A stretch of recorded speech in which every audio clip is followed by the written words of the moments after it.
Hello guys and welcome to this channel, The Aviation Boy. If you don't know me, my name is Kanishka. I am interested in aviation and this channel is all about that. So before starting today's video, do click the red button on which subscribe is printed and press the bell icon and switch it to all position.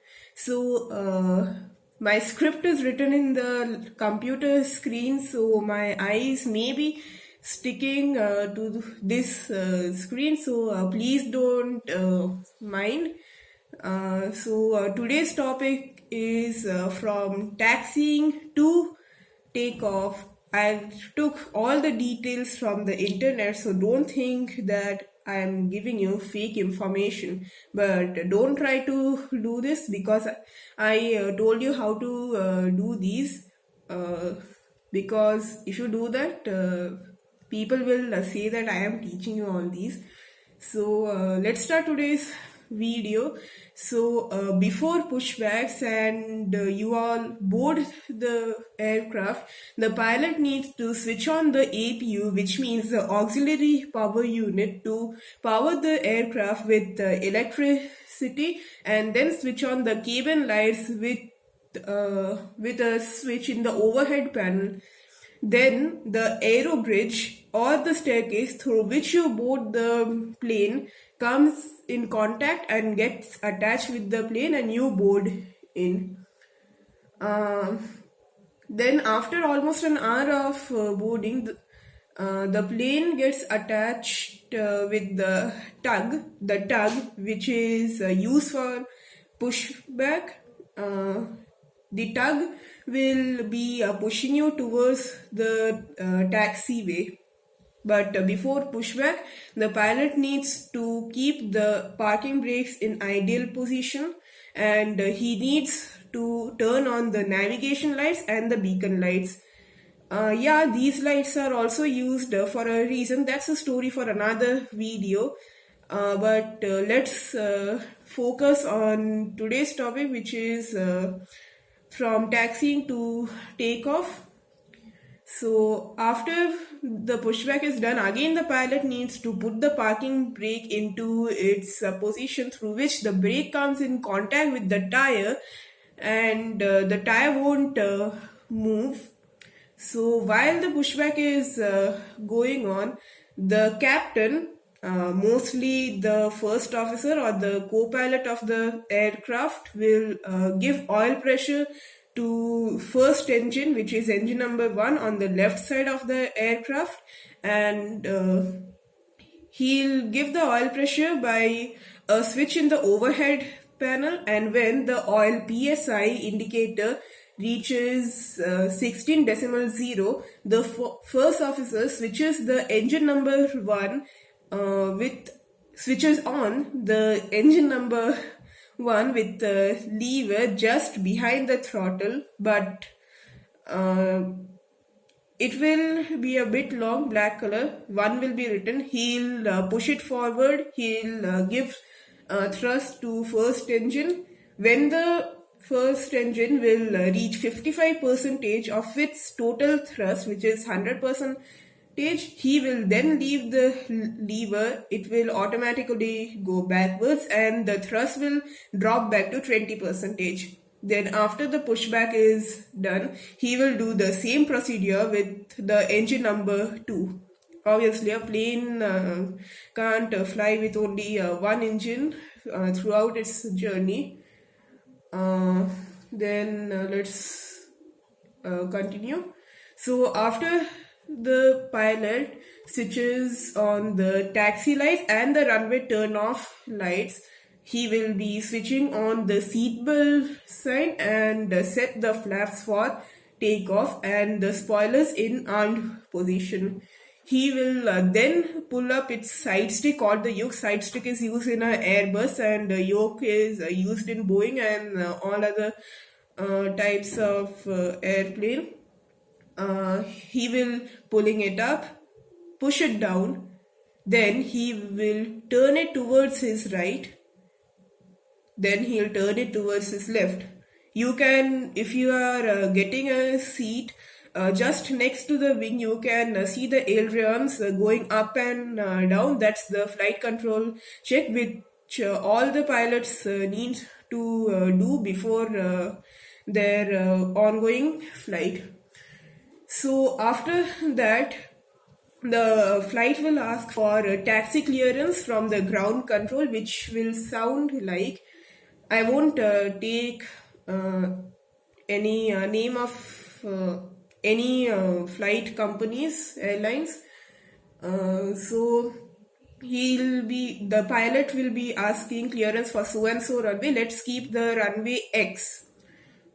Okay, I'm not teaching you maths. Let's let the runway be 27, which is used in Mumbai International Airport, which is Chhatrapati Shivaji Terminus International Airport.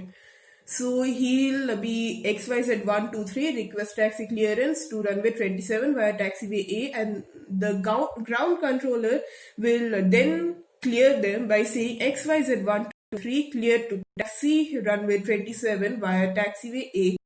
And then the pilots need to confirm this by saying copy that or Roger. If he needs to say only Roger or copy that, taxi to runway 27 via taxiway A. So there are different alphabets written for taxiways. There will be taxiway A, B, C, D, E, F, and how many ever taxiways in a particular airport. So the pilots will start taxiing towards the runway via taxiway A, following a map of the airport. For example, I'll show you a map of the airport, which is a copy of the airport diagram of Chhatrapati Shivaji International Airport. So let's show it to you. So as I told you, this is a copy of the airport diagram of Chhatrapati Shivaji International Airport, Mumbai. So here we have two runways, runway 9/27 and runway 14/32. Here we have taxiways written, sorry for this, D, C, W. The longer one up is taxiway D, and the smaller ones are C, W. You can see here it's all marked, and here are the gates A3. No, these are not the gates. I'm very sorry for this. The gates will be in the black side of the terminal. You can see here. So here the length is given, runway 14/32, length is 2925 meters, and runway 9 is 3445 meters. So this was the airport diagram of Chhatrapati Shivaji International Airport, Mumbai. The pilots follow this. In their map, there will be a line drawn from the gate to the runway, depending on the runway used. So let's move on. After the aircraft gets clearance for takeoff, they will start their takeoff rollout by pushing the throttle to its maximum, or at least the V1 speed they'll have a checkbook through which they should follow the how much throttle they should. It will be 100%, 90. It will be within 90 to 100%, because I don't think that the aircraft will get a lot of thrust if it is below 90%. 89 will also work. So when they are doing their takeoff rollout, when the aircraft will reach 80 knots, the first officer will call out 80 knots, and then the captain needs to give his response by saying checked or affirmative.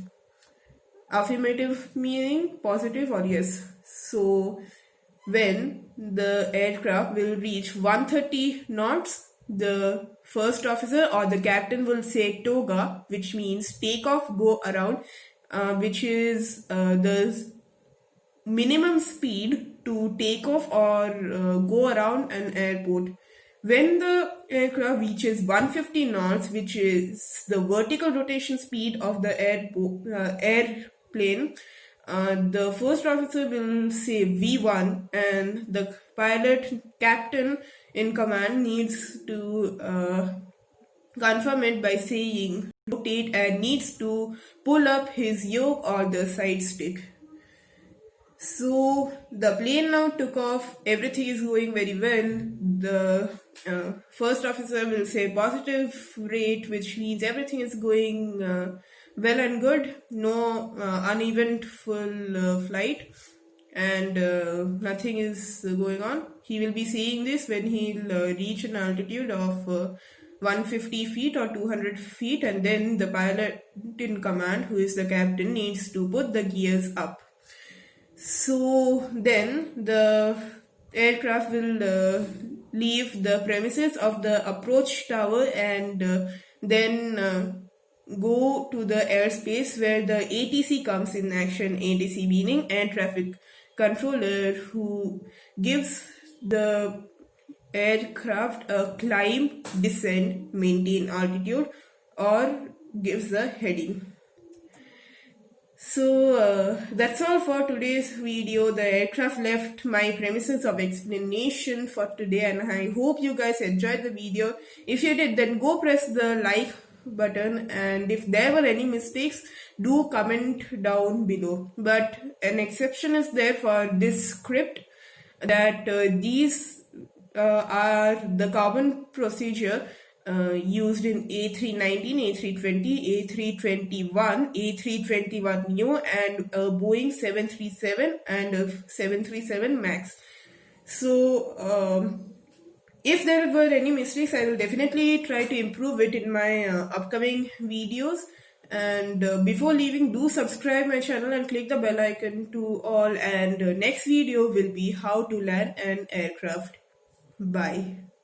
So here I showed you the airport diagram of Mumbai's airport. So, but while taxiing, the pilots may have to change the frequency, radio frequency, what you call, for at least 4 times. And that is not a matter of delay. The delay is a matter of the traffic present on the airport. But the minimum delay can be of 4 minutes, and the maximum delay could be 1 hour or more than that. So let's move on. And once the speed is high enough for taxiing, which is 30 knots, the pilot uses the rudder pedals or the tiller. Tiller is a type of handle which is used for moving the plane right or left. It is connected to the nose wheel. I will give you a detail in my upcoming videos. He will be using those 2 instruments to turn the aircraft. But for turning the aircraft, the speed must be 10 knots or lower. If the speed is more than 10 knots, the nose wheel can collapse. Let's move on. After the aircraft reaches its holding point, a holding point is just the holding point will not be on the runway, it will be on the taxiway. You may, the plane might stand on the holding point for a while, because there may be a plane landing on that particular runway 27.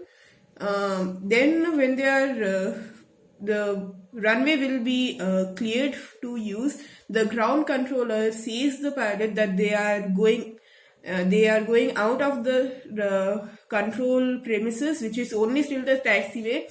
The runway is controlled by the approach tower, which is responsible for all the takeoff and landings on that particular airport. So if the runway is clear, the approach tower will give them clearance to take off. But until they give clearance for takeoff, the plane should not take off, or the pilots might be suspended for doing so.